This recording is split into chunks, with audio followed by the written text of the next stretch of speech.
Hey everyone, what is up, Herobrine Skull here, and welcome back to another Minecraft Pocket Edition update video. Today we have some official gameplay of 0.12.0, which we saw first in Minecon, but now it's officially been released by MOJANG, and I have the video for you here today. So you may have seen my exclusive gameplay of actually me playing 0.12.0 at Minecon of Windows 10 Edition Beta, and that got a very good feedback. It was amazing feedback. I think over 2,000 likes now, so that's really awesome. I want to thank each and every one of you for that. But yeah, here we go. Here's the official gameplay of 0.12.0 by the devs, which actually show a few things which I didn't cover, and after that we can go ahead and analyze the things which we just saw. So here we go.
Well, how was that? Look at that gameplay. That was so awesome. I was there in Minecon, looking at that with my own eyes, so it was really, really awesome, and I'm so psyched for this update as much as you guys are probably as well. So let's go ahead and look into the gameplay, analyze it a bit, and talk about what we can expect in 0.12.0. So the first thing that we found is, of course, zombie villagers, something which probably should have been added quite a while back with 0.9.0 with villagers, but I mean, I guess they've only just had time to add that now, and it's really, really awesome. They're not zombies or villagers, they're zombie villagers. They're combined, they're the combined product. So it's really, really cool what you can see over here, because they're chasing each other, and it's pretty funny. But what's more, you can actually see a version exclusive feature with the zombie villagers. For example, if you look at the librarian, who's the villager with the white coat, you can see that his clothes are kind of ripped up when he's a zombie form of a villager, which is so cool. You don't get that in the PC or Xbox edition, so that's something that I'm really, really happy about the devs adding into MCPE. And yes, that's zombie villagers for you guys.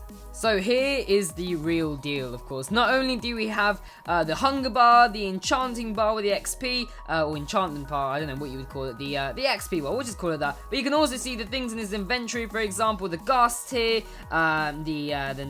what's that called again, the nether wart, I think it's called that. And also you got a glass bottle in his inventory as well. You've also got new button on the right, the crouch button, and actually you can actually customize these buttons so that you can actually, you know, choose where you want the hunger bar, you can choose where you want the pause and chat buttons, you can choose where all of that is, because I think the devs said that the GUI is all customizable. There's a file which you can actually edit really easily and customize where everything is, so that's really, really awesome. And yeah, so we'll move on to the next couple of features in this gameplay.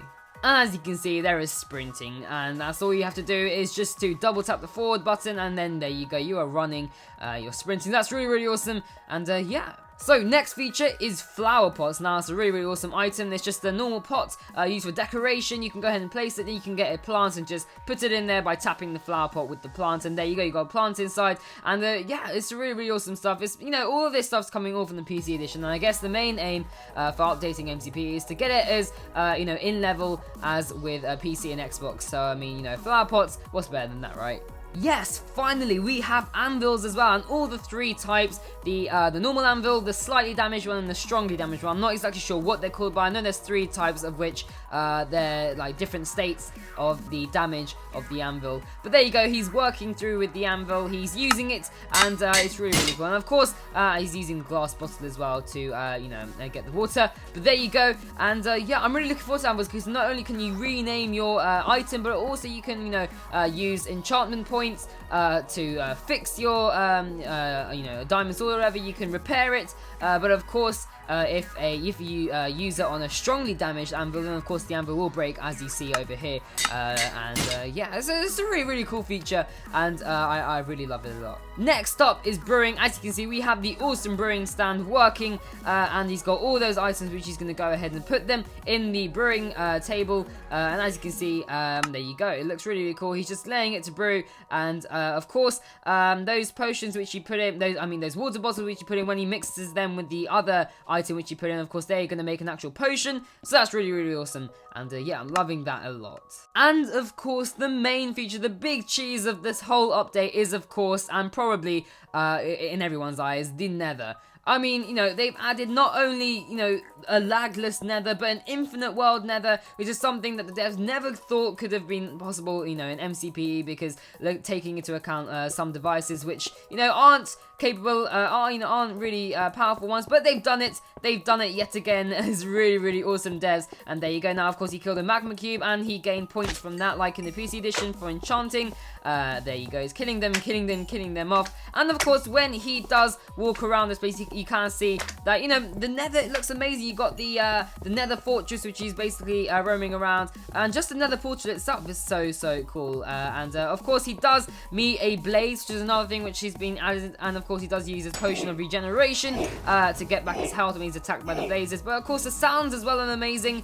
And yeah, that's all I have for that. But of course, there's so many more things to do, such as wither skeletons, you know, magma cubes, ghasts even, and yeah, it's really, really awesome. And I love that. I just love that they've added the nether into MCPE. Now, last thing that he shows in this gameplay is, of course, ocelots. He goes ahead and tames an ocelot with a raw fish, or raw salmon is actually, and then of course he tames the ocelot to turn to a cat, and there you go. It's really, really cute. It's like a baby one, and yeah, there you go. That's the ocelots, and yeah, really, really awesome. So that is all that the devs showed in that gameplay. However, there are loads more features actually which they didn't really show. As I said, I did test out 0.12 for myself, and there's things like iron golems. There's of course an enchanting table. There's so much more stuff. There's of course splash potions, in-game music, commands, although I don't think they're actually going to be added into 0.12. I think they were just there for debugging mode. But there's so much stuff, new biome structures. I'm trying to think. There are so many different features. But I guess it's just to wait now, because I mean the release date, some people have actually said that it might be July 29th, which is when the Windows 10 Edition Beta Build 1 comes out. So I'm really, really looking forward to this. This is by far the best update ever for MCP, I think. But we'll see next year, or even this year actually, when Redstone comes up, because Tomasa has indeed said that Redstone will be in MCP this year. So yeah, we'll wait and see for that. So yeah, thanks for watching. I hope you enjoyed that. Be sure to comment down below what you thought about that. And until the next one, guys, as always, hail hero. See you guys. Peace.